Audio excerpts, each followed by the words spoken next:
मालिक ने ये जो दिल नाम की चीज सीने में बनाई है, ये दिल ही मुझे रुलाता है, ये दिल ही मुझे हंसाता है। जब ये दिल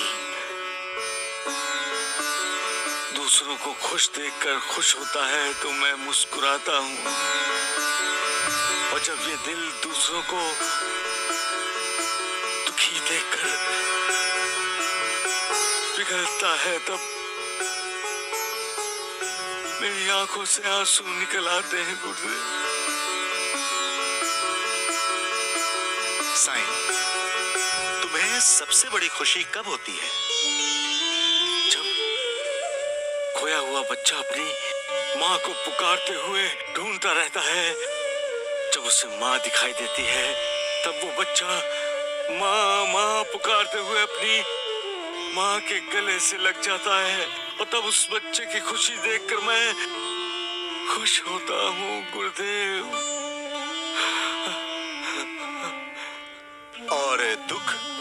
माँ के खो जाने के बाद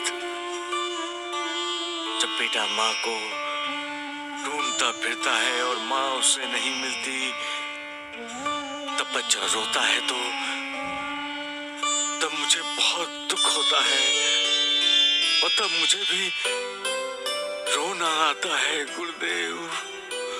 साईं, जिस बच्चे के पीछे पीछे उसकी माँ एक हाथ में खाने की थाली लेकर दूसरे हाथ से खिलाने के लिए निवाला हाथ में लेकर पीछे पीछे भागती फिरती है, वो बच्चा भाग्यशाली होता है। लेकिन मेरे पीछे पीछे माँ नहीं भागी गुरुदेव, नहीं भागी।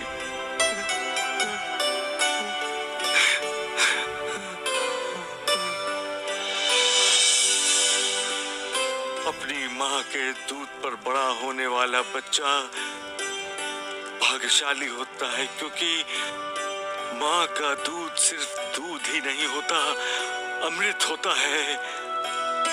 वो अमृत जो बच्चे को शक्ति देता है, प्रतिकार करने की ताकत देता है, संस्कार देता है।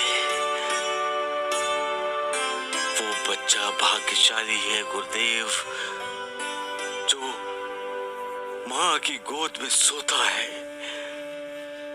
माँ की सेवा करना परमेश्वर की सेवा करने जैसा है गुरुदेव। जो इस सेवा को भूल जाता है, जो अपनी माँ को भूल जाता है, वो दुर्भाग्यशाली है। जिसे अपनी माँ याद भी नहीं आती, वो बच्चा अति दुर्भाग्यशाली है गुरुदेव। हर रोज माँ के दर्शन करने का मतलब है हर रोज मालिक के दर्शन करना। जिसकी माँ नहीं है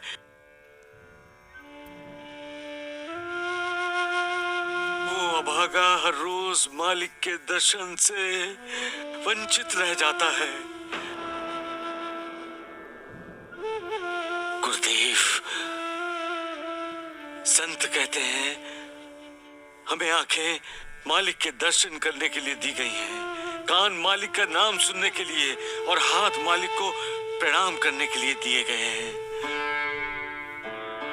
संत कहते हैं गुरुदेव कि हमें ज़बान दी गई है मालिक का गुणगान करने के लिए, परंतु मैं कहता हूं गुरुदेव, हमें कान मिले हैं माँ की गाय लोरी सुनकर सोने के लिए, माँ के मुख से अपना नाम सुनने के लिए।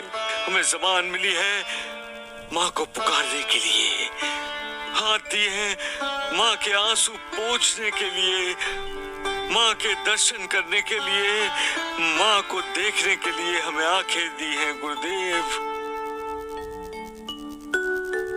जिन आंखों ने माँ को देखा ही नहीं, उन आंखों का होना ना होना एक बराबर है। कोई लाभ ही नहीं है उन आंखों का।